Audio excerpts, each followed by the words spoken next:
అందరికీ నమస్కారం అండి. భృగువల్లి ఇది కదా మనం చదువుకుంటున్నాం ఇప్పుడు. అవును. ఇందులో భృగు వెళ్ళి అడగటం, తర్వాత నాయన నువ్వే చదువుకో, తపస్సు చెయ్యి అని చెప్పడం, తర్వాత అన్నము బ్రహ్మం అని తెలుసుకోవటం, ప్రాణం బ్రహ్మం, మనసు విజ్ఞానం, ఆనందం ఇవన్నీ బ్రహ్మములు అని తెలుసుకున్నాడు ఆయన. అయిన తర్వాత అన్న మాహాత్మ్యాన్ని మనం ఇప్పుడు చెప్పుకోబోతున్నాం అండి. ఇది చాలా లోతైనటువంటి సారీ కాన్సెప్ట్. ఈ లోతైన కాన్సెప్ట్ అంటే ఋషులు ఎంత దర్శించారు విషయాన్ని అనే విషయమే మనకి ఇది చూస్తే ఆశ్చర్యం వేస్తూ ఉంటుంది. సరే,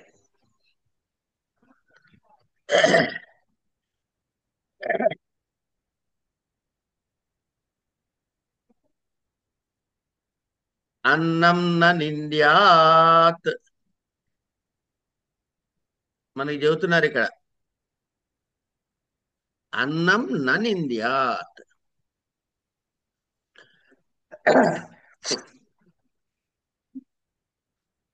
తద్వ్రతం ప్రాణో వా అన్నం శరీరమన్నాదం ప్రాణే శరీరం ప్రతిష్ఠితం శరీరే ప్రాణ ప్రతిష్ఠిత తదేతదన్నమన్నే ప్రతిష్ఠితం సయ ఏతదన్నమన్నే ప్రతిష్ఠితం వేద ప్రతితిష్ఠతి అన్నవానన్నాదో భవతి మహాన్ భవతి ప్రజయా పశుభిర్బ్రహ్మ వర్చసేన మహాన్ కీర్త్యా. ఇదే ఫలశ్రుతి పైన కూడా మనం చదువుకున్నాం, గుర్తుపెట్టుకోండి. ఇది ఒక పార్ట్. అన్నం ననింద్యాత్ తద్వ్రతం ప్రాణోవా అన్నం శరీరం అన్నాదం ప్రాణే శరీరం ప్రతిష్ఠితం శరీరే ప్రాణ ప్రతిష్ఠిత తదేతద్ అన్నం అన్నే ప్రతిష్ఠితం సయేవ ఏతదన్నం అన్నే ప్రతిష్ఠితం వేద ప్రతితిష్టతి. ఈవిడేవతట అన్నవాన్ అన్నాదో భవతి మహాన్ భవతి ప్రజయా పశుభిర్వర్మ వర్చసేన మహాన్ కీర్త్యా.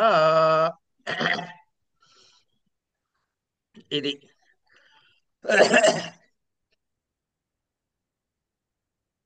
అదే పరమే వ్యోమన్ ప్రతిష్ఠిత. ప్రతిష్ఠిత అంటే అది తెలుసుకున్న, ఆ బ్రహ్మమును తెలుసుకున్న ఆనందము సర్వత్రా వ్యాపించింది, హృదయమునందు ప్రతిష్ఠితమై ఉన్నది. ఇక్కడ మనం గమనించాల్సిన విషయాన్ని మనం చూద్దాం. అన్నం ననింద్యాత్, నైనా నువ్వు అన్నాన్ని నిందించకు. ఒకటి. తత్ వ్రతం, అది ఒక వ్రతము. వ్రతము అంటే ఏమిటి అంటే, ఇప్పుడు మీరు వినాయక వ్రతం చేస్తారా చేయరా? ఎన్ని పనులున్నా ఏమున్నా సరే అది చేసి తీరాలి. సత్యహరిశ్చంద్రుడు సత్యవ్రతాన్ని చేశాడు అంటారు. అంటే వాడికి ఎన్ని ఇబ్బందులు ఎదురైనా, ఎన్ని అడ్డంకులు వచ్చినా అది మానటానికి లేదు. కనుక అన్నమును నిందించకూడదు అన్నది ఎట్టి పరిస్థితుల్లోనూ ఎల్లకాల ఎల్లవేళలందు చెయ్యరానిది. తర్వాత తద్వ్రతం ప్రాణోవా అన్నం అంటే ఈ ప్రాణమే అన్నము. ఇక్కడి నుంచి కాన్సెప్ట్ ఒకసారి జాగ్రత్తగా పట్టుకోవాలి. ఇది కొంచెం, అది దొరికేస్తే మిగతా అన్ని దొరికేసినట్టే. ప్రాణోవా అన్నం అంటే ప్రాణమే అన్నము. మీ ప్రాణాలు ఎందుకు అబ్బా గబగబ పెట్టరా బాబు, ప్రాణం నిలిచేటట్లేదు అంటావా లేదా మనం? అవును. విపరీతమైన ఆకలి వేసిన వాడు అనే మాట ఇదేగా. అవును. కనుక ప్రాణోవా అన్నం. ఎవరి కోసం ఈ అన్నం పెడుతున్నారండి? శరీరం. శరీరం కోసం. కనుక శరీరం అన్నాదం. అన్నాదం అంటే అన్నమును స్వీకరించున్నది, అన్నభోక్త. ఏమండి అంటే ప్రాణమేమో అన్నమేమో ప్రాణము, శరీరం ఏమన్నా అన్నాదం అంటే అన్నమును తినేది. అవును. ఎందుకు? ప్రాణము ఈజ్ ఎ హయ్యర్, ప్రాణము సూక్ష్మ శరీరం తాలూకుది, అన్నమేమో ఈ శరీరం ఏమన్నా స్థూల శరీరం తాలూకుది. కనుక స్థూల శరీరం నిలబడటానికి కారణం ఆ ప్రాణం అన్నమాట కదా. సో ఇప్పుడు అన్నం ఎక్కడికి వెళ్ళిపోయిందో చూడండి, అన్నం లేదు ఇక్కడ, ప్రాణము శరీరము ఉంది కదా. ప్రాణము వలన శరీరము నిలబడింది. శరీరం ప్రాణే ప్రతిష్ఠితం. అంటే ఈ శరీరం ఎందుకుంది అంటే ప్రాణము పైన ఆధారపడి ఉన్నది. ప్రాణం ఉంటేనేగా ఈ శరీరం. కనుక ఈ శరీరము ఆ ప్రాణము పైన ఆధారపడింది. తర్వాతి వాక్యం చాలా ముఖ్యమైనది. ప్రాణ శరీరే ప్రతిష్ఠిత. ఈ ప్రాణము శరీరముపై ఆధారపడింది. పైన ఏం చెప్పాము? శరీరము ప్రాణంపై ఆధారపడింది. ఇక్కడేం చెబుతున్నాడు? వెంటనే ఏం చెబుతున్నాడు? ప్రాణము శరీరముపై ఆధారపడి ఉన్నది అన్నాడు.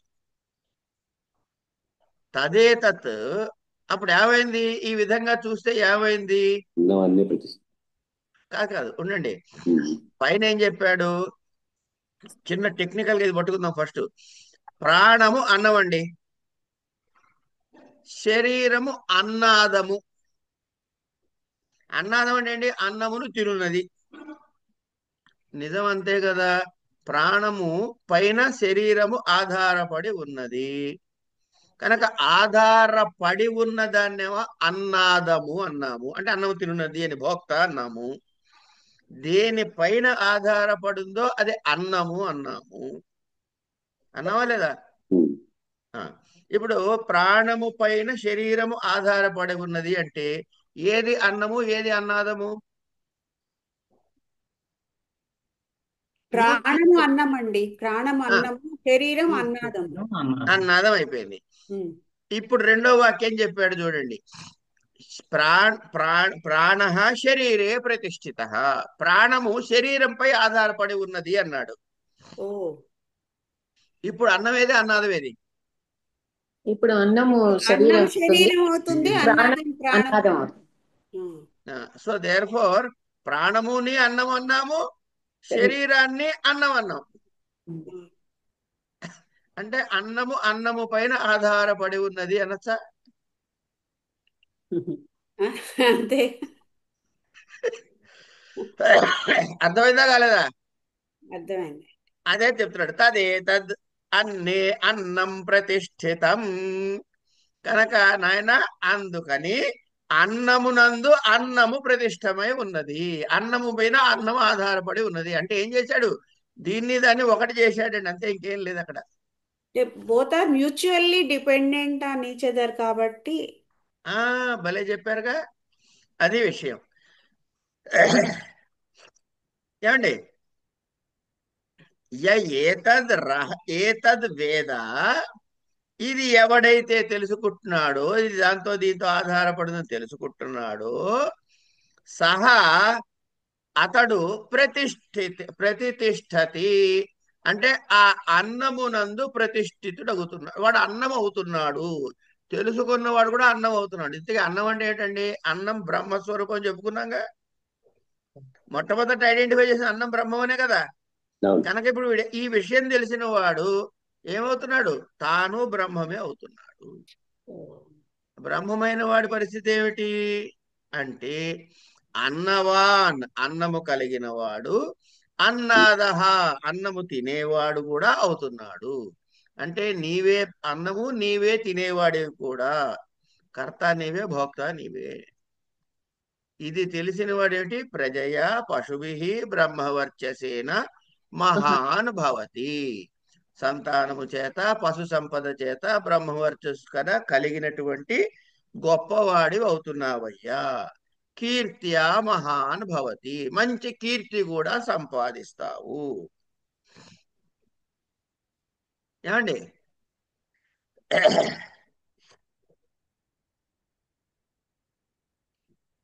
ఇది ఇవన్నీ ఏంటది? దీని విషయం ఏమిటి అంటే ఈ సౌఖ్యాన్ని మనం ఎలా పొందుతున్నాం అంటే బ్రహ్మానందాన్ని పొందటానికి కారణం ఏమిటయ్యా అంటే మన తపస్సు చేశాడు. అలా కాకుండా ఇంకొక మొదట పద్ధతి చెబుతున్నాడు. అన్నమును నిందించకు అన్నాడు ఫస్ట్ పాయింట్. అన్నాన్ని నిందించకయ్యా. అదేమిటి చేయాలట? వ్రతంలాగా పెట్టుకోవాలి. ఎందుకు? ఆ ప్రాణమే అన్నం. ఇప్పుడు శరీరం ఉందండి. ఈ శరీరం ఏమిటవుతుంది? ప్రాణరూపముగా అన్నము చేత జీవించి ఉన్నది కనుక అన్నమును ఈ శరీరము తింటున్నది అని చెప్పుకున్నాం. శరీరము ప్రాణంపై ఆధారపడి ఉంది. ఇలా ఏమైంది? అన్నము పైన ఆధారపడి లేదా ప్రతిష్ఠితమై ఉన్నది. ఇది ఎవడు తెలుసుకుంటున్నాడో వాడికి ఆ బ్రహ్మతత్వము తెలిసినట్లు అని చెప్పారు. అంచేత మేడం గారు చెప్పినట్లు పరస్పరం భావయంతః, ఈ ఒకరి మీద ఒకరు ఆధారపడి ఉండుట అనే అంశాన్ని మనం చెబుతున్నాం. ఇంతకీ ఇది అన్నం అవడం ఏంటంటే నాకు అర్థం కాదు. అప్పుడు మనసు, ప్రాణము, శరీరము ఇది అన్నం అవడం ఏంటి? ఇప్పుడు నేనేం చేస్తా తెలుసా అండి? పాఠం చెప్పిన తర్వాత ఏమండి ఇప్పుడు మీరు ఏం చేస్తారంటే ఇవాళ ఈ భృగువలిని ఇంగ్లీష్లో మాట్లాడుకుందాం ఒక నిమిషం. ఇంగ్లీష్లో మాట్లాడుకుందామా? సరే. So you complete this lesson today and I'm giving a food for thought అంట నేను. ఫుడ్ ఫర్ థాట్ ఏమిటండి? బుర్రకి థాట్కి ఫుడ్ ఏంటండి? ఇదే అది. సో ఫుడ్ ఫర్ థాట్ వాడు కనిపెట్టలే ఫ్రేజు, భృగువలి నుంచి వచ్చిన మాట అది. అన్నవాడు అన్నాదో భవతి. అదండి. అది చెబుదామని ఇంగ్లీష్లో చెప్పా ఒక్క నిమిషం. కనుక ఫుడ్ అంటే అన్నము అంటే ఏమిటైంది ఇప్పుడు? ఏదైతే ఈ పంచేంద్రియాలతోటి అనుభవించబడేది ప్రతిదీ కూడా, ఈ పంచేంద్రియాలతో అనుభవించేది ప్రతిదీ కూడా ఏంటి? అన్నము అన్నాడు. అంచేత ముందు అసలు అన్నం గురించి ఎందుకు చెప్పారు? ఇది ప్రశ్న. అంటే మనకి మొట్టమొదటగా కనపడేది ఏ ఏ ఏ కోశం అండి? అన్నమయ కోశం. అందుకని దానితో మొదలెట్టాడు. కనుక ఎప్పుడైతే ఈ అన్నమయ కోశం మీద మన క్లారిటీ వచ్చిందో, ఇది కాదురా నాయన నేను అని తేలిపోయిందో, దాన్ని నెక్స్ట్ లెవెల్కి వెళ్తాం. అంటే సూక్ష్మ శరీరానికి వెళ్తాం.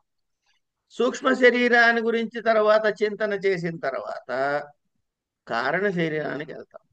అంటే అప్పుడు ఏమైంది? ఈ అన్నమయ కోశం నేను కాదు, తీసేయి. మరి ఎవరు నేను? సూక్ష్మ శరీరాన్ని. సూక్ష్మ శరీరం కూడా నేను కాదు, తీసేయి. మరి ఏం కావాలి? నేను కారణ శరీరాన్ని. అది కూడా నేను కాదు అనే జ్ఞానం కలిగితే ఇంకేమో అది కూడా తీసేయి, నువ్వే చైతన్యము అని తేలుతుంది. సో ఇది ట్రావెలింగ్ బ్యాక్ అన్నట్టు. పైనుంచి కిందకి దిగావు, ఇప్పుడు కింద నుంచి పైకి ఎక్కుతున్నావు. అందుకని మొట్టమొదటి నీకు జ్ఞానము దేని మీద కలవాలి అంటే నీ యొక్క ఈ శరీరము నేను అనుకుంటున్నాం కదా, కనుక ఈ శరీరము నేను కాదు అని తేలాలి. శరీరము నేను కాదు అని తేలాలంటే ఏం చేయాలి? ప్రాణము వల్ల అంటే సూక్ష్మ శరీరము వలన ఈ శరీరం ఉన్నది అని అనుకున్నాము. కాదయ్యా, ఇదే రివర్సు. ఇది రివర్సు అని ఎప్పుడైతే తెలిసిందో ఇది అది ఒకటైపోయిందిగా. కనుక దీన్ని వదిలేసి దాన్ని పట్టుకుంటాం. అలా స్థూల శరీరాన్ని వదిలేసి దాని వైపుకి వెళ్తాం. అంటే మనకు కనపడేటటువంటి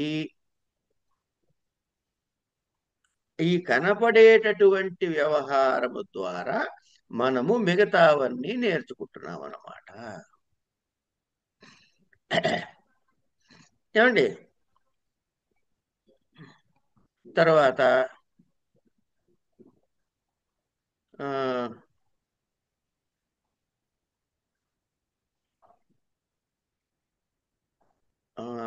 ఏదో చెప్తున్నా. ఏం చెప్తున్నానండి? ఏమంటున్నానండి? అన్నం గురించి. అన్నం గురించి. సూక్ష్మ శరీరము ఇది స్థూల శరీరం ఒకటి, అన్నము ప్రాణము ఒకటే కాబట్టి ఇది అంచేత చదవమని తెలిసిన తర్వాత ఇంద్రియాదులన్నీ కూడా ఏమైనాయి అంటే ఈ మనకు కనపడేది మొట్టమొదట కనపడేది అన్నమయ కోశం కాబట్టి దాని గురించి చెప్పుకున్నాము. అయిపోయింది.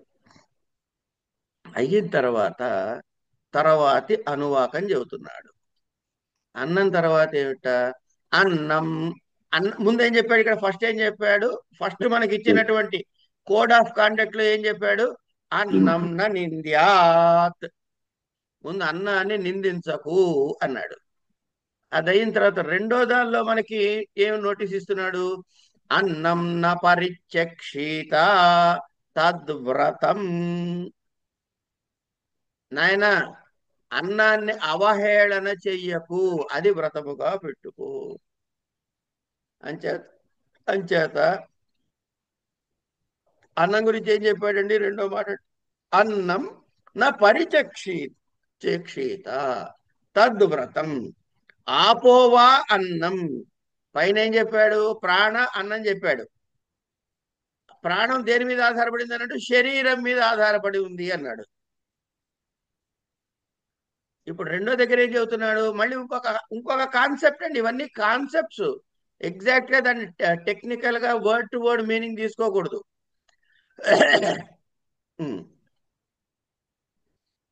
ఆపోవా అన్నం, మళ్ళీ కాన్సెప్ట్ అదే అండి. ఇంతకీ ఆపహ అంటే జలము. జలము అన్నముట. అన్నాదం ఏది తింటుంది? జలాన్ని ఏది తింటుంది? జ్యోతిరన్నాదం. జ్యోతిస్సు అంటే గనక తేజస్సు. తేజస్సు అన్నాదము అంటే అన్నమును బుధించున్నది. అంటే ఏంటి? రసస్వరూపమైనది. ముందేం చెబుతున్నావు? ఆపోవా అన్నం, జ్యోతిరన్నాదం. తర్వాత నెక్స్ట్ కాన్సెప్ట్ అదే చూడండి. అప్సు జ్యోతి ప్రతిష్ఠితం. కనుక ఏమైంది? అన్నమునందు ఇది జ్యోతి ప్రతిష్ఠితమైంది. తర్వాత ఏమవుతుంది? జ్యోతిష్వాప ప్రతిష్ఠితా. తర్వాత అప్పుడు ఏమవుతుంది? ఇది అందులో ప్రతిష్ఠితమైంది, అది అది అన్నాదమైంది. రెండు అన్నమే అయిపోయింది. అంటే ఇప్పుడు ఏమైనాయి? అప్సు జ్యోతిస్సు. అప్పు అంటే కనుక నీరు, జలము, జ్యోతిషు తేజస్సు, ఈ రెండు కూడా అన్నము అయిపోయింది. గురుగారు ఒకసారి ఈ రెండిటికి కొంచెం చెప్పరా నాకు? ఈ రసము జ్యోతి ఈ రెండు. వద్దా ముందు ముందు ప్లెయిన్ టెక్స్ట్ చదువుకుందాం. సరే సరే. ముందు మనం ఇంకా ప్లెయిన్ టెక్స్ట్ లోనే ఉన్నాం. ఆపోవా అన్నం అంటే ఏమిటి? అన్నమే, జలములే అన్నము. జ్యోతిరన్నాదం, తేజస్సు అన్నాదం అంటే జలము అన్నమును భుజించున్నది. దానివల్ల ఇది బతుకుతోంది అనమాట. తర్వాత రివర్స్, అప్సు జ్యోతి ప్రతిష్ఠితం, జ్యోతిష్వపాహ అపహ ప్రతిష్ఠిత. అయిపోయింది. దీనివల్ల ఏమిటి? తదేతదన్నమన్నే ప్రతిష్ఠితం. అందుకని అన్నము అన్నమునందు ప్రతిష్ఠితమై ఉన్నది. అయితే ఏమిట? సయేత అదన్నమన్నే ప్రతిష్ఠితం వేద ప్రతిష్టతి. మళ్ళీ ఏం వాక్యం మారలేదండి. ఏమండి? తర్వాత అన్నవానన్నాదో భవతి, మళ్ళీ సేమ్. మహాన్ భవతి ప్రజయా పశుభిర్బ్రహ్మ వర్చసేన మహాన్ కీర్త్యా అయింది. అంటే అన్నము హేళన చెయ్యకూడదు, అవహేళన చెయ్యకూడదు, నిందించకూడదు. ఎందుకయ్యా అంటే జలమే అన్నము, జ్యోతి అన్నాదము, తేజస్సు అన్నమును భుజించుతున్నది అంటే రసస్వరూపమై ఉన్నది. అప్సు అంటే జలమునందు జ్యోతి ప్రతిష్ఠితం, జలములందు జ్యోతిష్ తేజస్సు ప్రతిష్ఠితమై ఉన్నది. ఇక మిగతాదంతా మామూలే. అంటే ఇక్కడ ఏం చెప్పాడు? ఈ అనువాకంలో మనకి జలము, జ్యోతిషు ఈ రెండిటికి కూడా అన్న రూపాన్ని తీసుకొచ్చాడు.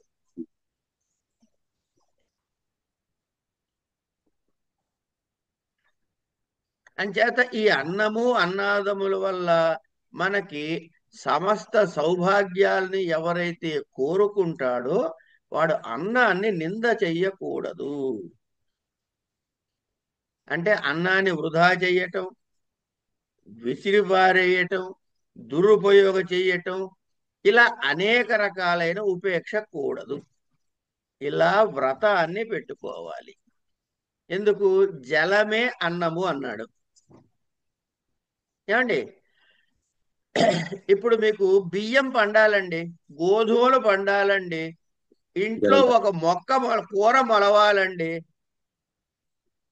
ఏం కావాలండి? జలం కరెక్ట్. జలం కావాలి. కనుక ఈ అన్నమును ఉత్పత్తి కావటానికి జలము నుంచే ఉత్పత్తి అవుతుంది. అవునా కదా? సరే, మీరు కొత్త మొక్క పెట్టారు, దాన్ని తీసుకుపోయి నీళ్ళల్లోనే ముంచి పెట్టేసి గింజని పెడితే మొలుస్తుందా? అందుకే మన చిన్నప్పుడు చెబుతారు చూడండి, ఒక దాన్ని ఏమంటారు, ఒక స్లైడ్ తీసుకుని దాని మీద గింజ కట్టి బీకర్లో దాన్ని సగం నీళ్ళల్లోకి సగం పైకి ఉంచితేనే మొలుస్తుంది, పూర్తిగా నీళ్ళలో పెడితే మొలవదు, పూర్తిగా పైకి పెట్టినా మొలవదు అంటాడు. మీకు గుర్తుందో లేదు? మాకు చిన్నప్పుడు చెప్పారు అట్లా. అంటే గుర్తుందండి. ఏమైంది పిక్చర్ కూడా అమ్మా? ఉండేది, డయాగ్రామ్ కూడా ఉండేదండి. ఆ డయాగ్రామ్ కూడా ఉండేది. ఆ, కనుక అర్థం ఏంటి? జలము, తేజస్సు. ఇది తేజస్సు, లైట్, ఈ రెండు ఉంటేనే అది ఏదో అంటారు, ఫోటోసిన్థసిస్ ఏదో అంటారు, నాకు గుర్తులేదు. కిరణజన్య సింథసిస్. సంయోగ క్రియ. అదే కిరణజన్య సంయోగ క్రియ లేక ఫోటోసింథసిస్. ఏమండి, అలా ఈ రెండిటికి ఒకదానికొకటి లింక్ ఉందా లేదా తల్లి? ఇప్పుడు చెప్పండి. ఉందండి, డెఫినెట్ గా. అది కనుక జలమే అన్నము అంటే సమస్త అన్న పదార్థాలు కూడా ఈ జలం నుంచి ఉత్పత్తి అవుతున్నాయి. జ్యోతి అంటే తేజస్ అబ్బా, ఎనర్జీ. తేజస్సు అంటే ఎనర్జీ. ఈ జల రూపమైన అన్నము అంటే జలము ద్వారా వచ్చే అన్నమును ఈ తేజస్సు భక్షిస్తుంది. ఏమండి, ఇది అయిపోయింది. రెండోది ఏమిటి? జల రూపమైన అన్నమును భక్షిస్తుంది ఏది? తేజస్.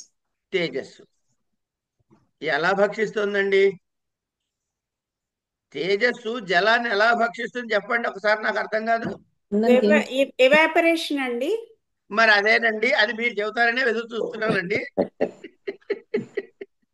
కనుక సూర్య తేజస్సుతోటే కదండి జలాలన్నీ ఆ, చేయబడుతున్నాయి. ఎలాగైతే అగ్ని లేకపోతే సూర్యరశ్మితోటి వాటితోటి జలములు శోషించబడుతున్నాయో, అలాగే ఈ శరీరంలో లోపల ఒకటి ఉందండి, దాని పేరు జఠరాగ్ని అంటాం. ఏమండి, అదేం చేస్తోంది? ఈ తీసుకున్నటువంటి అన్నం తిన్నాము, అందులో రసాలు ఉన్నాయి, ఆ రసాన్ని అరిగించి ఎనర్జీగా ఏది మారుస్తుంది? కరెక్ట్. జఠరాగ్నేగా. జఠరాగ్ని. అంచేత ఏమైంది? శరీరములోని జఠరాగ్ని జలతత్వాన్ని ఎలా శోషింపజేస్తోంది? అంచేత ఆ అగ్ని పుట్టడా దానికి ఇది కారణం, దీనికి అది కారణం. ఏమండి, అలాగే వర్ష ఋతువులో మీకు మెరుపులు వస్తాయండి. ఆ మెరుపుల్లో ఏముంది? తేజస్సులో ఈ జలం ప్రతిష్ఠితమై ఉన్నప్పుడే మెరుపైంది అది. తర్వాత సూర్యుడు యొక్క కిరణాలు, తీక్ష్ణమైన కిరణాల్లో ఏమున్నాయి అంటే జలము ఉండి మేఘ రూపంగా వర్షిస్తుంది. సో ఇప్పుడు మేఘం రావాలంటే తేజస్సు ఆధారమేనా? జలము శోషించబడాలంటే తేజస్సు ఆధారమేనా? ఆధారమేనండి. అది కనుక ఒకదానికొకటి ఆధారం అయిందా లేదా? ఈ విధంగా జలము తేజస్సు అన్నది ఒకదానితో ఒకటి ఆశ్రయించబడి ఉన్నవి. వీటినే అన్యోన్యాశ్రితములు అంటాం. వీటిని అన్యోన్య ఆశ్రితములు అంటాం.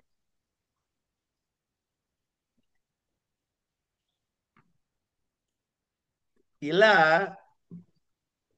ఈ విధంగా ఏమైందనమాట, పైన అన్నము శరీరము ఎలా చెప్పామో ఇక్కడ జలము తేజస్సు అన్యోన్యాశ్రితములు అని చెప్పాం. ఇప్పుడు చూడండి, సమస్తమైనటువంటి అన్న రూపమైన ఆహార పదార్థాలకి కారణం ఏమిటయ్యా అంటే ఈ జలము, ఈ తేజస్సే.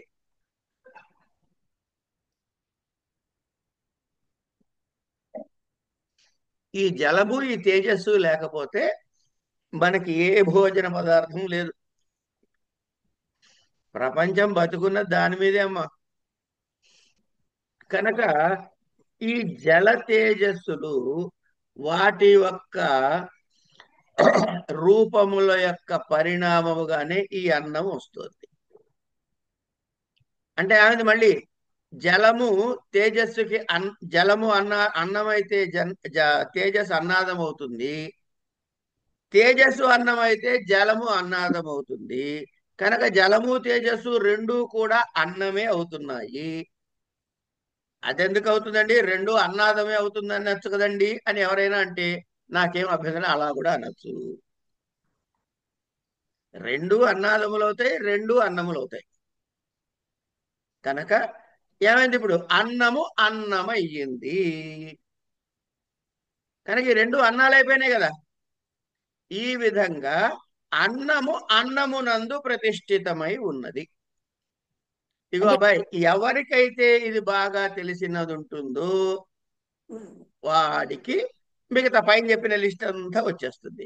అదే ఆ, ఒక విషయం అంటే కాన్సెప్ట్ వైజ్ చెప్పుకుంటూ మళ్ళీ వీటివి చెప్తున్నారు అని, అంతేగాని అవహేళన చేయడం పరిచక్షితకిను జలానికి జ్యోతి తేజస్సుకి సంబంధం లేదు, కానీ కాన్సెప్చువల్ గా వస్తూ ఒక్కొక్క పాయింట్ చెప్తూ మళ్ళీ చెప్తా. అది కాదమ్మా, ఇప్పుడు నాకు చెప్పండి, మీరు జలాన్ని చిన్న చూపు చూస్తారా? చూడము. ఆహా, అంటే what is the different relationship సంబంధం ఏమిటి ఈ రెండిటికి? అదే చెప్తున్నారు. పరిచక్షిత అదే వద్దు, దాన్ని జలం తేజస్సుకి ఏంటి? అవునమ్మా, జలానికి మీరు ఇప్పుడు ఏం పేరు పెడుతున్నారు? కామన్ డినామినేటర్ గా పైన చెప్పిన అనువాకంలో ఉన్నటువంటి శరీరము ప్రాణానికి కూడా అన్నమని పేరు పెట్టారు. అవును. ఇక్కడ చెప్తున్నటువంటి జలము తేజస్సు కూడా అన్నం అనే పేరు పెట్టారు. అవును. కనుక ఇప్పుడు మీరు ఎవరో అన్నన్న నింద్యాత్ అంటే మీరు ఇప్పుడు జలాన్ని నిందించకూడదు, శరీరాన్ని నిందించకూడదు, ప్రాణాన్ని నిందించకూడదు, తేజస్సు. జలాన్ని నిందించకూడదు. ఆ, అలాగే దాన్ని అవహేళన చేయకూడదు. శరీరాన్ని అవహేళన చేయకూడదు, ప్రాణాన్ని అవహేళన చేయకూడదు, జలాన్ని అవహేళన చేయకూడదు, తేజస్సుని అవహేళన చేయకూడదు. మొత్తం కామన్. వీటన్నిటికీ ఒకటే పేరు పెట్టాడు కాబట్టి అన్నముతో అవుతేనే నీకు నీకు ఆ ఫలానా ఫలితాంశాలు చెప్పాడు కాబట్టి అలాంటి అన్నాన్ని, అంతేగాని మనం తినే అన్నాన్ని నిందించకూడదు అని చెప్పి మిగతా వేరే చెప్పాడని కాదు.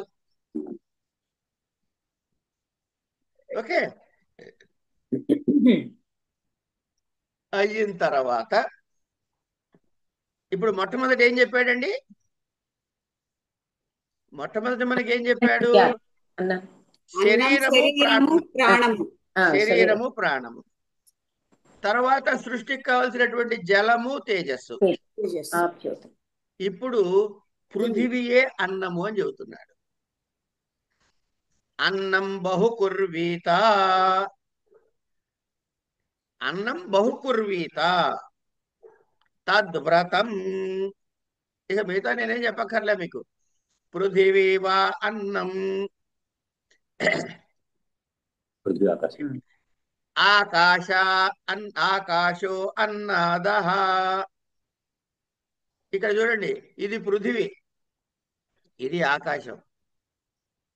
మనం నిన్న చెప్పుకున్నాం, ఇది శిక్షావళిలో ఒకటి కింద పైన ఏంటి? పృథివీ పూర్వ రూపం, జౌరుత్తర రూపం, ఆకాశ సంధి చెప్పుకున్నాంగా. అవునండి. అంచేత ఇగో ఇప్పుడు ఇదంతా అది అన్నము, ఇది అన్నాదం అయింది. ఇదంతా ఒకటే అని చెబుతున్నాడు మళ్ళీ. మొత్తం అంతా ఒకటైపోయాం ఇప్పుడు. అన్నం బహుకుర్వీత అంటే అన్నమును బాగా పెంపొందించాలి. ఏ అన్నాన్ని? ఇప్పుడు చెప్పుకున్నామన్నీ అన్నాలే.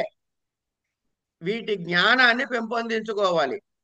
తద్వ్రతం పృథివీ వా అన్నం ఆకాశోన్నాదః, పృథివ్యామాకాశ ప్రతిష్ఠిత, ఆకాశే పృథివీ ప్రతిష్ఠిత, తదేతవన్నమన్నే ప్రతిష్ఠితం, ఏతదన్నమన్నే ప్రతిష్ఠితం వేద ప్రతిష్టతి. అన్నవానన్నాదో భవతి. అన్నవాన్ అన్నాదో భవతి. మహాన్ భవతి ప్రజయా పశుభిర్బ్రహ్మవర్చసేన మహాన్ కీర్త్యా. అంచేత అన్నాన్ని ఏం చేయాలయ్యా? బహుకుర్వీత. అన్నమును అధికముగా మనం చెయ్యాలిట.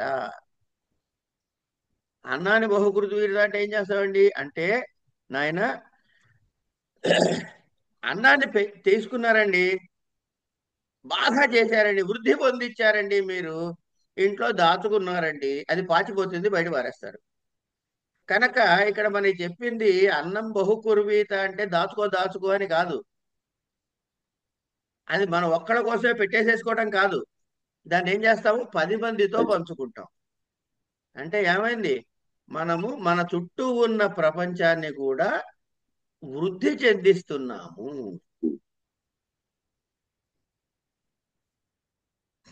ఏమండి? ఇప్పుడు ఇటు చూడండి, ఎలా వచ్చిందయ్యా ఈ పృథివీ తత్వము? ఒకసారి ఆలోచిద్దాం. పృథివీ తత్వం ఎక్కడి నుంచి వచ్చిందండి? అవ్యక్తం. ఫస్ట్ అవ్యక్తం ఏం మనకి తెలియదు. అంటే అన్నిటికన్నా టాప్ లో ఉన్నటువంటి స్టేటస్. అవ్యక్తాన్ మహత. మహత్. మహత్ నుంచి ఆకాశ. ఆకాశాద్ వాయు. వాయోరగ్ని. అగ్ని పృథివీ. అగ్నిరాప. అద్భి పృథివీ. ఇక్కడ దాకా వచ్చాం. కనుక ఈ పృథివీ ఎక్కడికి ఇప్పుడు కారణము కార్యము అన్నాం. కొండ పగులితే మట్టి అవుతుందయ్యా అని చెప్పారు. అంచేత పృథివీ రావడానికి కారణం ఏమిటి? జలం. జలము రావడానికి కారణం ఏమిటి? అగ్ని. అగ్ని. అగ్ని రావడానికి కారణం ఏమిటి? వాయు. వాయువు రావడానికి కారణం ఏమిటి? ఆకాశం. ఆకాశానికి మహత్తు. మహత్ అవ్యక్తం. అది పక్కకు పెడదాం కాసేపు. కనుక ఇప్పుడు పృథివీ లయం అయితే ఎందులో లయం కావాలి?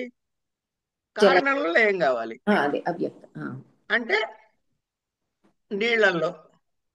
పృథివీ జలంలో లయం కావాలి. జలము అగ్నిలో. అగ్ని వాయువులో. వాయువు ఆకాశంలో. ఆకాశం మహత్తులో. మహత్తు అవ్యక్తంలో. ఇదే కదా లెక్క. కనుక నీ వ్రతం ఏమిటయ్యా? ఇప్పుడు మనకు 3 వ్రతాలు చెప్పాడండి ఇక్కడ అన్నంతో. ఏం చెప్పాడు? అన్నం న నింద్యాత్ ఒకటి.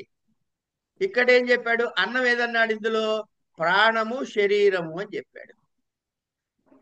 తర్వాత రెండో వ్రతం ఏం చెప్పాడు? నా పరిచక్షిత అన్నాడు. ఇక్కడ అన్నం ఏం చెప్పాడు? ఆపహ జ్యోతి అంటే అగ్ని. తర్వాత మూడో వ్రతం చెప్పాడు ఇప్పుడు, బహుకుర్వీత. ఇక్కడ ఏం చెప్పాడు? పృథివీ ఆకాశము చెప్పాడు. అంటే అన్నము అన్నాదము అనే రెండూ కూడా అభేదమైనది. అంటే ఇదేంటనమాట? ఈ పృథివీ ఆకాశం ఎక్కడి నుంచి వచ్చామండి? అవ్యక్తం నుంచి వచ్చాం. కనుక ఈ ఒకదానిలో ఒకటి కలుస్తూ పోతే ఇవి రెండూ ఒకటే అయితే, పైది కిందది ఒకటైతే, ఇది అది ఒకటైతే మీరు ఏమిటవుతుంది? మీకు బ్రహ్మము యొక్క అనుభవము కలుగుతుంది. అల్టిమేట్ గా ఆ బ్రహ్మ చైతన్యము యొక్క అనుభవం మీకు కలుగుతుంది. ఇది చెప్పటం ఇక్కడి తాత్పర్యము. ఇది చెప్పిన తర్వాత ఏం చెప్పాడు ఆయన? అన్నం బహుకుర్వీత, అన్నాన్ని అనింద్య. ఈ వ్రతాలన్నీ మనకి చెప్పబడ్డాయి. అంచేత తర్వాత ఇంకేం చెబుతున్నాడండి? ఇక్కడికి ఒక పార్ట్. ఇది అయిన తర్వాత అంటే పృథివీ ఆకాశములు అనే రూపముగా వివరించబడింది. అన్నాదులు అంటే ఏం లేదండి, మనం అనుభవించి సుఖాన్ని పొందేటటువంటిది. పృథివీయే అన్నము అన్నాం. అంటే మీకు ఏది కావాలన్నా అది భూమి నుంచే పుట్టాలి. తినటానికి అన్నం కావాలన్నా భూమి నుంచి పుట్టాలి. వేసుకోవడానికి నగలు కావాలన్నా బంగారం భూమి నుంచే పుట్టాలి. ఏది కావాలన్నా ఆ భూమే ఆధారం. ఇలా వచ్చిన ఈ పృథివిని తనలో విలీనం చేసుకుంటుంది ఆకాశము. ఆకాశంలోనే భూమి అంతా ఉంది. అంచేత ఏమైంది అంటే ఆకాశము అక్కడికి అయిపోయింది. ఈ విధంగా పృథివి తనలో విలీనం పృథివిని తనలో విలీనం చేసుకున్నప్పుడు అన్నభోక్త అవుతుంది. కనుక పృథివీ ఆకాశం ఒకదానిలో ఒకటి ఉంటే అంటే సర్వవ్యాప్తమై ఉన్నది. ఇవి రెండు ఒకదానితో ఒకటి పరస్పరముగా ఆశ్రయించుకుని ఉన్నవి. అప్పుడు ఏమవుతున్నాయి? రెండు అన్నాలు అవుతున్నాయి. ఈ రెండు అన్నాలు అవుతున్నాయి అని తత్వం తెలిసిన వాడు సమస్త భోగాల్ని అనుభవిస్తాడు, భాగ్యాల్ని పొందుతాడు, శక్తి సంపన్నుడవుతాడు, పరమాత్మ తేజస్సుని బ్రహ్మ తేజస్సుని కలిగిన వాడు అవుతాడు. సరే, పశువు సంతానాది గురించి కీర్తి కూడా కలుగుతుంది అన్నాడు. ఇది అయిన తర్వాత ఇందులోనే కంటిన్యూషన్ అండి. ఇప్పటిదాకా మనకి 3 వ్రతాలు చెప్పాడు. ఏంటి? ననింద్య, నా పరిచక్షిత, నా మూడోదేమిటి? బహుకుర్వీత నా బహుకుర్వీత. బహుకుర్వీత. 2 నెగిటివ్లు, 2 చేయకూడని పనులు, 1 చేయాల్సిన పని చెప్పాడు. అంటే మనం చేయకూడదు ఎక్కువ చేస్తూ ఉంటాం, అందుకని 2 చెప్పాడు అక్కడ మనకి. ఇప్పుడు ఈ అన్నమును ఆరాధన చేయమని అంటే పన్ను అంటే అన్నాన్ని శ్రద్ధగా చూసుకోవాలనే కదా. అంటే ఏమిటి దాని తాత్పర్యం? అంటే నా కంచన వసతౌ ప్రత్యాచక్షేత తద్వ్రతం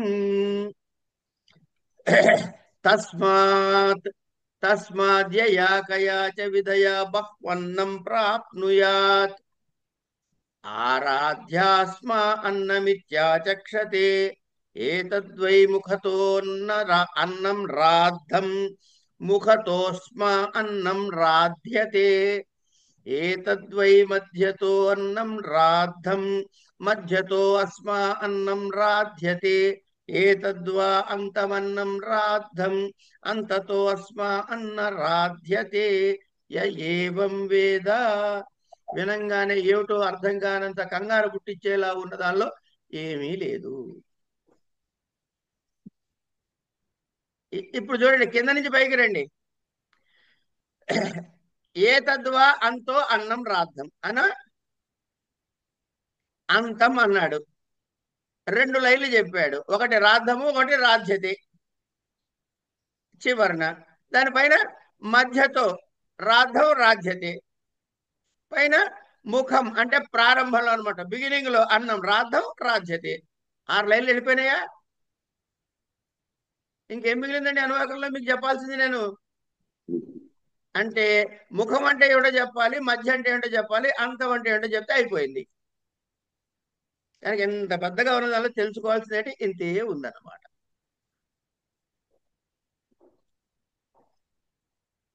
ఏమో అంతేనా? నా కంచన వసతౌ ప్రత్యాచక్షీతే. ఇది చిన్న చిన్న ఈ మొత్తం ఇప్పుడు ఇందాక చెప్పినది అన్నం బహుకుర్వీత ఉందే, ఆ అన్నం బహుకుర్వీత నుంచి చివరి వరకు ఒకటే అనువాకం. కానీ మనం చిన్న చిన్న బిట్లుగా మింగుతున్నాం అంతే. కంచంలో అన్ని పెట్టుకొచ్చాం బఫేలో, కానీ తినేది ముద్ద ముద్దే. ఓకే. వసతౌ అంటే మీ వసతి అంటే ఇంట్లో అన్నమాట. మీ ఇంటికి ఎవడైనా అతిథి వస్తే కంచన ఎవడైనా కానీ నా కంచన వచతో ప్రత్యాచక్షిత. ఎవడైనా వచ్చి అమ్మా అన్నం అంటే అదవా అనంత అంటున్నాడు అంతే. అక్కడ ఏం చెప్పట్లే మనకి. మీ ఇంటికి ఎవరైనా అతిథి వస్తే నా ప్రత్యాచక్షిత, వాడికి ప్రతికూలమైన సమాధానము ఇవ్వద్దు. ఏమిటది? తద్వ్రతం. ఎవరికి? ఇప్పుడు ఎవరికి వ్రతం? తద్వ్రతం అంటే ముందు ఫస్ట్ ఆఫ్ ఆల్ బ్రహ్మచారికి ఇల్లు లేదు, వాడు గురుకులంలో ఉంటాడు. వానప్రస్థుడికి ఇల్లు లేదు, వాడు అడవిలో ఉంటాడు. సన్యాసికి ఇల్లు లేదు, ఆయన అన్ని తిరుగుతూ ఉంటాడు. ఇల్లున్నవాడు ఎవడు? గృహస్థు. కనుక ఈ గృహస్థులన్న వాడు చేయాల్సిన కోడ్ ఆఫ్ కాండక్ట్ చెప్పాడు ఇక్కడ. అంచేత నాయన మీ ఇంటికి ఎవరైనా వస్తే దీన్ని వ్రతంగా పెట్టుకో. నా కంచన వసతౌ ప్రత్యాచక్షిత.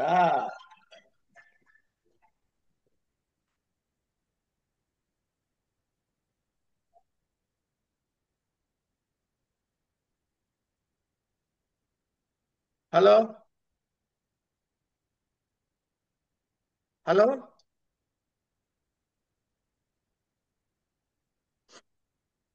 సారీ. కనుక నా కంచన వసతో ప్రత్యాచక్షిత ఇదే తద్వ్రతం, అది నీకు వ్రతం అయ్యా. తస్మాత్ అందువలన, ఏంటి వలన అంటే పైన చేసిన అతిథి సత్కారం కొరకు. ఆ అతిథి సత్కారం వలన ఏమిటవుతుంది? యయా కయాచ, యయాచ యయా ఏదో విధముగా, కయాచ యయా కయా ఎలాగో అలాగంటాం చూసారా మనం. ఇగో ఎలాగో అలా తీసుకురావాలయ్యా అంటామే, అదనమాట యయా కయా అంటే. ఇది మనకి కొరకరాని కొయ్య కాదు, చాలా చిన్న పదం. యయా కయాచ విధయా అంచేత ఏంటిట, ఇప్పుడు మీ ఇంటికి వచ్చిన వాడిని తిట్టి పంపించద్దు అన్నాడు. ఎవడయ్యా ఇంటికి వస్తే వాడికి ఏ లేపో రేపు రాపో అని అనద్దు అన్నాడు. మరి అనద్దంటే మీ దగ్గర ఉండాలా, పెట్టడానికి వద్దా?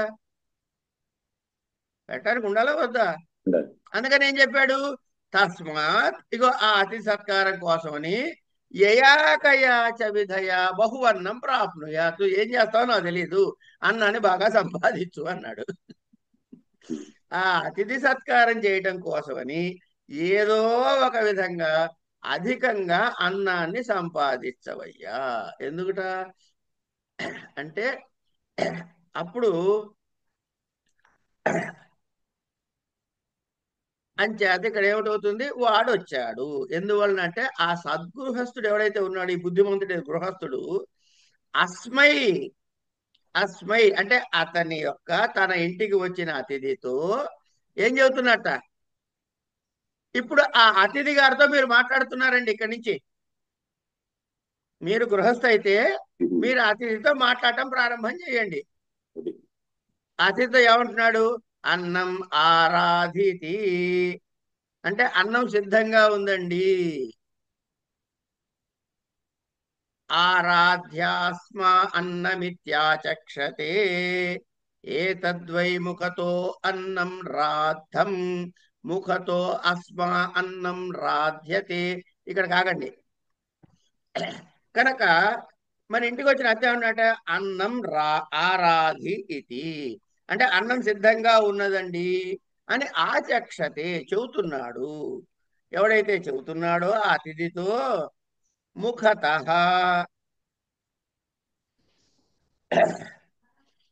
ఏమండి ఆ ఇంటికి వచ్చినది ఏం చెప్తున్నాడు? అన్నం సిద్ధంగా ఉన్నది. ఆ అతిథిని శ్రద్ధగా, ప్రేమపూర్వకంగా, సత్కారపూర్వకంగా ఏతద్ రాద్ధం అన్నం, ఏతద్ రాద్ధం అన్నం, ఇలా సిద్ధముగా చేసినటువంటి అన్నాన్ని పెడుతున్నాడు. ఒకటి అస్మై అంటే అస్మై ఎవరు? అలాంటి ఆ అన్నదానం చేసే గృహస్థునకు ముఖత అంటే ముఖత అంటే చాలా ఆనందంగా, ఏడుపు మొహం లేకుండా నవ్వుతూ పళ్ళికిలిచ్చుకుంటూ కడుపు నిండా పెట్టడం అన్నమాట. ప్రేమపూర్వకముగా ఏ తద్రాద్ధం అంటే ఈ సిద్ధం చేసినటువంటి అన్నాన్ని పెడుతున్నాడో అస్మై అతనికి ముఖత ఆ అధిక ఆదరంతో చేసిన సత్కారంతో అన్నమే రాధ్యతే అంటే లభిస్తున్నది, అన్నం దొరుకుతుంది. వీడు పెడితే వీడికి వస్తుంది, పెట్టిన వాడికే పుడుతుంది అని సామెత ఉంది కదా. ఇక ఇక్కడ కనపడిపోయిందా మీకు అది? మనకి తెలియకుండా సామెతల రూపంలో అనేకమైనటువంటి శాస్త్రీయ వచనాల్ని మన లోపలికి పంపించిందండి మన సంస్కారం.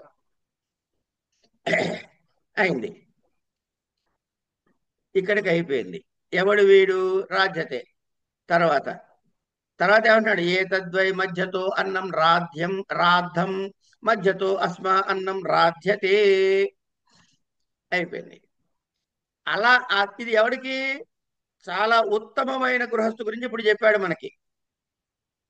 ఇంకో రెండో వెరైటీ వాడు ఉన్నాడు. వాడు మీరు ఇందా అయ్యో రండి రండి రండి, కాళ్ళు కడుక్కోండి, రండి కూర్చోండి, ఇంత లేదు, వచ్చారండి రండి కూర్చోండి, అయిపోయింది. మధ్యతగా చెప్పాడు అన్నమాట వీడు. ఆ మర్యాద యొక్క క్వాలిటీ మధ్యతో వా, మిగతా అంత కామనే. అంటే మధ్యముఖ శ్రేణికి చెందినటువంటి ఆదరముతోటే అన్నం పెట్టిన వాడికి వాడికి అలాంటి అన్నమే పుడుతుంది. ఇదిగోండి రండి మా దగ్గర ఉంది తినండి, ఇంత ఇవాళ కూర లేదండి పప్పు ఒక పచ్చడి వేసి పెడతారండి, ఏమో మనం చెప్తా కదా. 3 స్టేజెస్ ఆఫ్ అతిథి సత్కారాన్ని చెప్పాడండి ఇక్కడ. చాలా అతి ప్రేమగా చెప్పటం, మామూలుగా చెప్పటం, కొంచెం అధమంగా చెప్పటం. అంటే నికృష వచ్చావా కానీ రా నాయన తిను పో అక్కడ ఉంది పో అంటాడే. ఈ 3 వెరైటీస్ ఒకే గృహస్థు చేస్తూ ఉంటాడండి, గమనించండి మీరు కావాలంటే. మన ఇంటికి ఎవరైనా పెద్దవాళ్ళు ఇచ్చారు, ఫస్ట్ వెరైటీలో చేస్తాం. ఈ లోపల మన పిల్లాడు కాలేజీ నుంచో స్కూల్ నుంచో వస్తాడు, అరే అక్కడ ఉంది తినరా పో అంటాం. అంత అయిన తర్వాత పాప వేరే వాళ్ళకి ఎవరికో గిన్నెలు వేస్తున్నప్పుడు ఏడు అందులో ఉన్నాయి కదా తీసుకుపో అంటాం. వీళ్ళ ముగ్గురులో నువ్వు చేసిన ఆధారం మారిపోయిందా లేదా? ఆ 3 వెరైటీస్ చెప్పాడు ఇక్కడ. చెప్పి ఏ వెరైటీలో నువ్వు చేస్తే అదే వెరైటీలో నీకు తిరిగి వస్తుందయ్యా అని చెప్పాడు. అంతకుమించి ఇంకేం చెప్పలే ఇక్కడ. కనుక అన్నం ఎడల ఎంత శ్రద్ధగా ఉండాలో ముందు ఫస్ట్ సంపాదించు. ఎలా చేస్తావో నాకు అనవసరం. అంటే చంపేసి సంపాదించమని చెప్పలేదండి, ధర్మ మార్గములు అని అర్థం. యయా కయాచ విధయ అంటే కనుక ఏమండి ఉపనిషత్తులోనే చెప్పారు కాబట్టి నేను అందరినీ పొడిచి సంపాదించాలంటే కాదు. ధర్మ మార్గములో ఎలాగైనా నువ్వు ఏమన్నా చెయ్యి. అంటే నువ్వు భూమిని పండిస్తావో జోలె పట్టుకు ఇంకోటి దగ్గర అడుక్కొచ్చి వీడికి పెడతావో మాకు అనవసరం. అది విషయం. అంచేత శ్రద్ధగా లేనటువంటి వాడు అలాంటి దాతకి నికృష్టమైన అన్నమే రాధ్యతే, అది వాడికి లభిస్తుంది. ఏవం వేద, ఈ ప్రకారంగా ఈ రహస్యాన్ని ఎవడు తెలుసుకుంటాడో,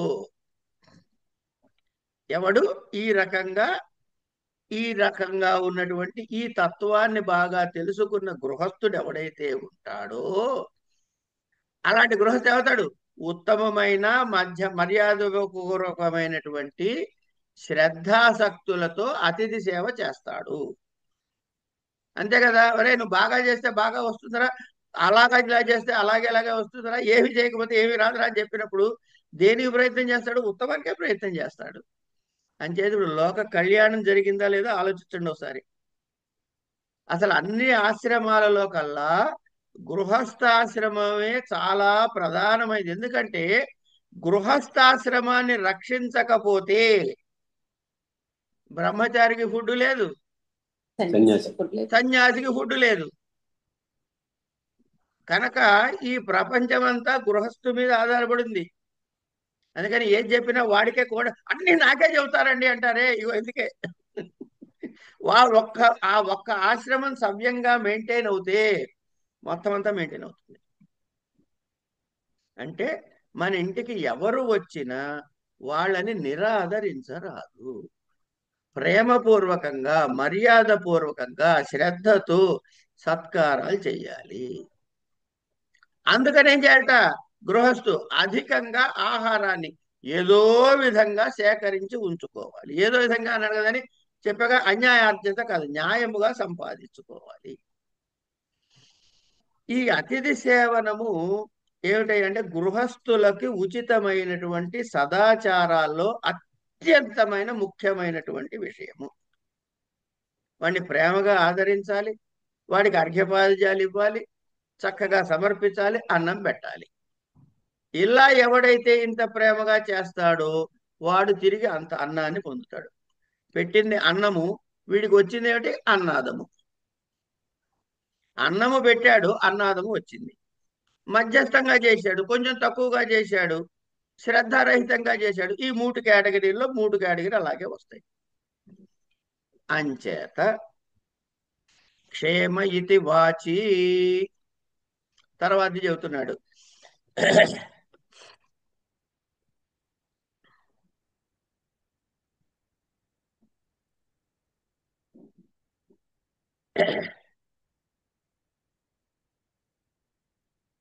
ఒక 10 నిమిషాలు టైం ఉందా అమ్మా? ఉంది గురుగారు. ఓకే, అందరికీ ఉంది కదా, ఇబ్బంది లేదు కదా, ఒక 10 నిమిషాలు. ఇబ్బంది ఏం లేదండి. రైట్.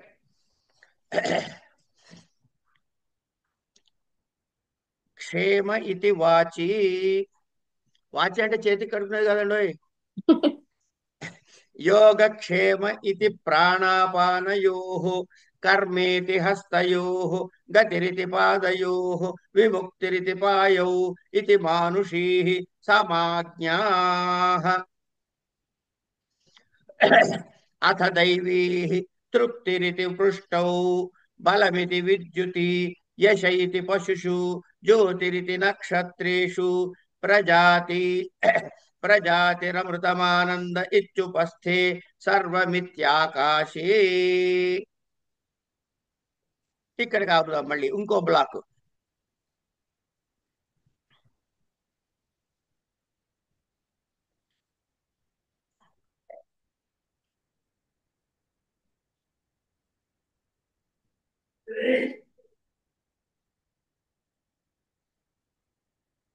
ఇంకొక బ్లాక్ ఏమిటి? క్షేమ ఇతి వాచి దగ్గర నుంచి ఉన్నాం. అంటే ఏం చెబుతున్నాడు? ఆ పరమాత్మ వాక్కునందు క్షేమ ఇతి. ఆ పరమాత్మలో ఎట్లా ఉన్నాడో తెలుసా అండి? ఏదైతే ఆ చైతన్యాన్ని మనం తెలుసుకుంటున్నామో ఆ పరమాత్మ వాక్కునందు క్షేమ ఇతి రక్షించే శక్తిగా ఉన్నాడు. తర్వాత యోగక్షేమ ఇతి ప్రాణాపానయోః మన ప్రాణవాయువులందు అపానవాయువులందు మనకి యోగక్షేమాలను కలిగించేవాళ్ళగా అన్నాడు. యోగం అంటే ఏమిటి? క్షేమం అంటే ఏమిటి? లేనిది పొందటం యోగం, పొందినది పోగొట్టుకోకుండా దాచుకోవడం క్షేమం. కనుక ఏది పొందాలో యోగక్షేమం అంటే ప్రాప్తి, మళ్ళీ దాని యొక్క రక్షణ. ఈ రెండు శక్తుల రూపంలో ఉన్నాడు. ఎక్కడ? ప్రాణాపానం. ఎవరు? పరమాత్మ చైతన్యం. సహా ఆ పరమాత్మ ఎలా ఉన్నాడయ్యా అంటే ఇలా ఉన్నాడయ్యా.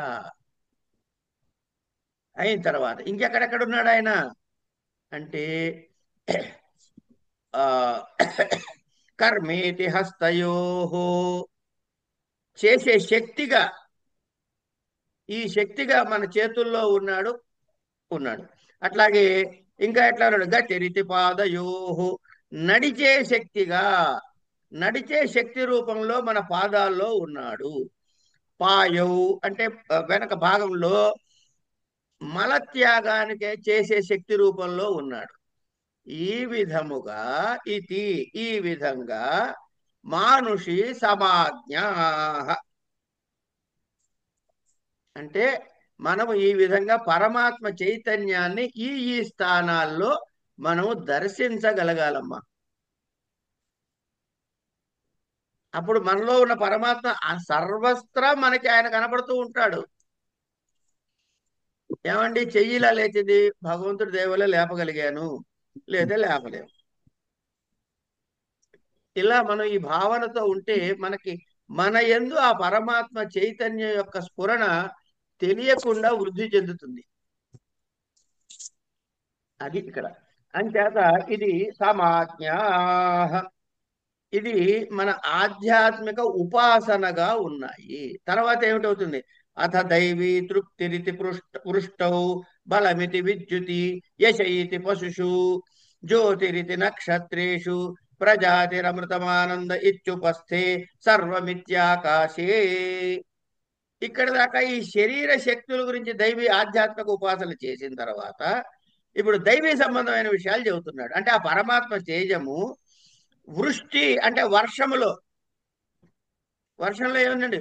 తృప్తి రీతి మన వర్షంలో తృప్తి అనే శక్తిని రూపంలో ఉన్నాడు. విద్యుతి అంటే విద్యుత్ నందు బల ఇతి బలము అనే శక్తి అంటే మన యొక్క శక్తి ఎనర్జీ లెవెల్స్ అనమాట. బలమితి విద్యుతి యశ ఇతి పశుషు అంటే పశువులనే కాదు, గో సంపద. అప్పుడు సంపద గో సంపద కాబట్టి మనకి ఏ సంపద ఈ రోజుల్లో మనం అనుకుంటున్నాం, బంగారం అయితే బంగారం, ప్లాటినం అయితే ప్లాటినం. ఇది మన యశస్సుని పెంచుతుంది. యశస్సు రూపంలో ఆ పరమాత్మ ఆ రూపంలో మనకు వస్తున్నాడు. సంపద జ్యోతిరితి నక్షత్రేషు అంటే తేజో రూపములో తేజస్సుగా ఎక్కడున్నాడయ్యా? నక్షత్రాలలో ఉన్నాడు. ఉపస్థే ప్రజాతి, మళ్ళీ ప్రొక్రియేషన్, మళ్ళీ పునరుత్పత్తి శక్తిని మన యొక్క జననాంగములలో ఉన్నాడు. తర్వాత అమృతం ఎక్కడున్నాడు? ఇది ప్రజరితే అమృతం ఆనంద, మనలో ఉండే ఈ శుక్రశోరిత వీర్యాలు ఇత్యాదులన్నీ కూడా అమృతముగాను ఆనంద రూపముగా ఉన్నాడు. ఆకాశంలో ఏమున్నాడు? సమస్త ఆధారభూతుడుగా ఉన్నాడు. అంటే పరమేశ్వరుడు యొక్క విభూతి, పరమేశ్వర చైతన్యం ఎక్కడెక్కడుందయ్యా అంటే ఒక సింప్లిఫైడ్ కోడిఫైడ్ ఫామ్ లో ఇక్కడ చెప్పాడు మనకి. వాక్కునందు ఉన్నాడు అంటే అర్థం ఏంటి? మన వాక్కు స్వచ్ఛమైనది, శుద్ధమైనది, ఎటువంటి తప్పులు లేనటువంటిది, ప్రశస్తమైనటువంటి వాక్కులు కలిగి ఉండాలి. అలా ఉన్నవాడు ఏదైనా అంటే నిజమవుతుందండి. మనం ఋషుల దగ్గరికి, పెద్దవాళ్ళ దగ్గరికి వెళ్ళి కొంచెం ఆశీర్వదించండి ఎందుకు అడుగుతారు? వాళ్ళు అంటే అవుతుంది. ఎందుకు అవుతుందంటే ఆ శక్తి, ఆ వాళ్ళ వాక్కునందు ఆ పరమాత్మ చైతన్యం మనకి వరమిస్తుంది కాబట్టి. మనము అలా ఉంటే మనకు కూడా ఆ శక్తి వస్తుంది. ఒక చిన్న ఎగ్జాంపుల్ చెబుతా. మనం గమనించినా గమనించకపోయినా, ఇది మనం గమనించాల్సిన రూల్ లేదు. గమనించకపోయినా పర్వాలేదు, గమనించినా సరే సరే. కొన్నిసార్లు జరగబోయేది మనకి స్ఫురణ వచ్చి మనం అంటూ ఉంటాం, అవునా కదా? అక్కడ జరిగింది పరమాత్మ చైతన్యం. అంటే ఎప్పుడైతే ఆ క్షణంలో మనం గమనించలేదు, మనము లయమై పరమాత్మ చైతన్యంతో తాదాత్మ్యం చెందామో అది మనకు అక్కడ పలుకు రూపంలో వచ్చింది. తర్వాత మళ్ళీ నేను మా ఫలానా వారి మొగుడిని, ఫలానా వాడిని పెళ్ళాను అనుకోగానే ఆ శక్తి లేదు నా దగ్గర.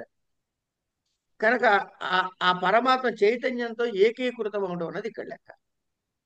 ప్రాణాపానములు అంటే నువ్వు బతుకుండాలన్నా, ఊపిరి పీల్చాలన్నా వదలాలన్నా ప్రాణాపానాలు ముఖ్యం. కనుక ఈ జీవనం సాగించేటప్పుడు ఉపయోగమైనటువంటి అన్నిటినీ, అంటే అన్ని వస్తువులని ప్రాప్తికి కానీ, రక్షించుకోవటానికి కానీ, అవి సంపాదించుకునే శక్తికి కానీ, ఆ చెత్తని వదిలించుకోవటానికి కానీ, ఇవన్నిటికీ కూడా పరమాత్మ ఎక్కడున్నాడయ్యా? నీ శరీరంలోనే ఉన్నాడయ్యా. అంటే ఏమైంది? ఈ మానవుడు పరమేశ్వర తత్వాన్ని తనతో ఉంది కాబట్టి తాను ఉన్నాడు అనే స్ఫురణతో తనని నడిపించే శక్తి పరమాత్మ చైతన్యమే అని తెలుసుకుని, ఇలా మన సర్వాంగముల ద్వారా పరమాత్మ చైతన్యమే మనలో ఉన్నది అని ఈ శరీర సంబంధమైన ఉపాసనగా తీసుకోవచ్చు. అలాగే దైవీ సంబంధమైన ఉపాసన ఏమిటి అంటే అది కూడా పరమాత్మ చైతన్యమే. అంటే ఇదేమన్నా ఆధ్యాత్మిక ఉపాసన చెప్పాడు, దైవీ సంబంధం కాబట్టి ఆది భౌతిక ఉపాసన చెబుతున్నాడు. ఏమిటి? సృష్టి గురించి చెప్తూ జలం ఎక్కడి నుంచి వస్తుందయ్యా, అన్నాదులు ఎక్కడి నుంచి వస్తున్నాయ్యా, వీటికి ఆనందాన్ని ఇచ్చేది ఎక్కడయ్యా? విద్యుత్తు నుంచి ఏం శక్తి వస్తుంది, పశు సంపద నుంచి ఏం శక్తి వస్తుంది, నక్షత్రాదుల తేజస్సు నుంచి ఏ శక్తి వస్తుంది, సంతానోత్పత్తి శక్తి ఎక్కడి నుంచి వస్తుంది, ఇవన్నీ కూడా వస్తున్నాయి. అంటే పరమేశ్వరుడు ఆకాశమునందు సర్వము అన్నాడు. ఆకాశమునందు సర్వము అంటే అర్థం ఏమిటి అంటే అది మెయిన్ రిసోర్స్ అన్నమాట, పరమేశ్వరుడు యొక్క మూల శక్తి. అవి చిన్న చిన్న భాగాలుగా మిగతా వాట అక్కడ అది ప్రదర్శించబడుతున్నాయి.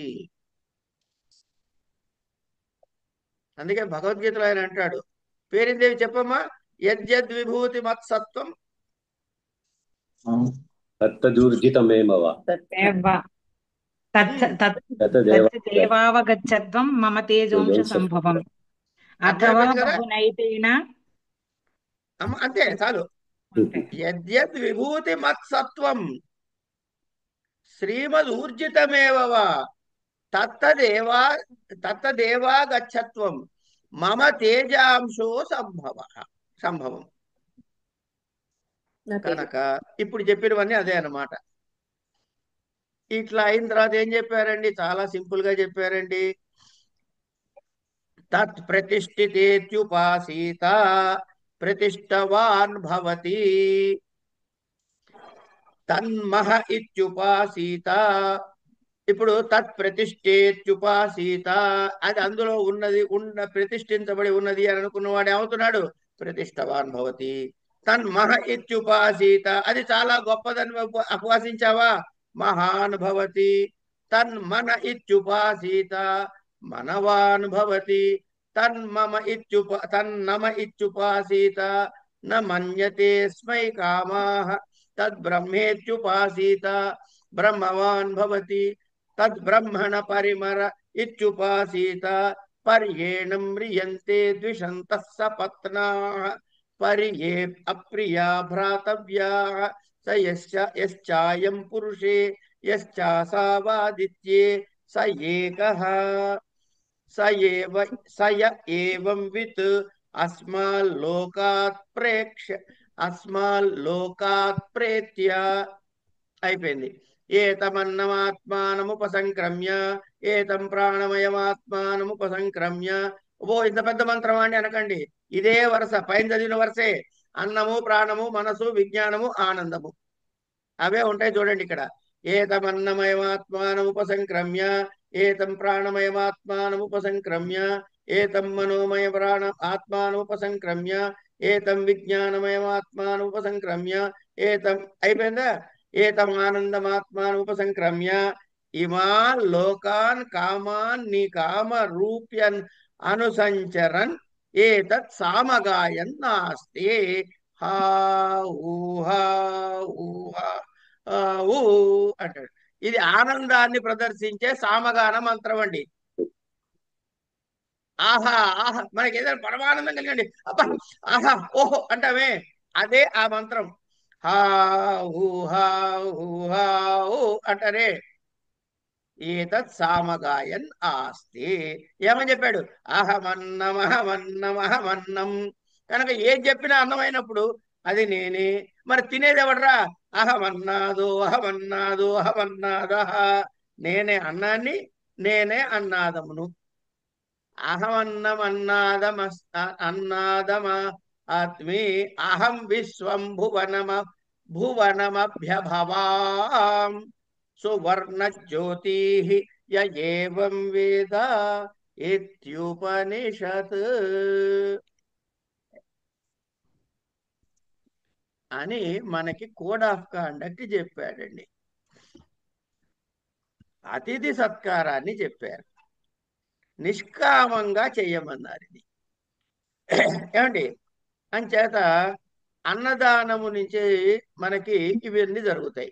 కానీ నాన్నోదక సమందానం అని చెప్పి మనకి చెప్తారు. క్షేమ ఇది వాచి, ఇక్కడ ఏమైంది? ఆధ్యాత్మిక బ్రహ్మోపాసనని చెప్పారు. ఆధ్యాత్మిక బ్రహ్మోపాసన చెప్పి ఏం చెప్పారు?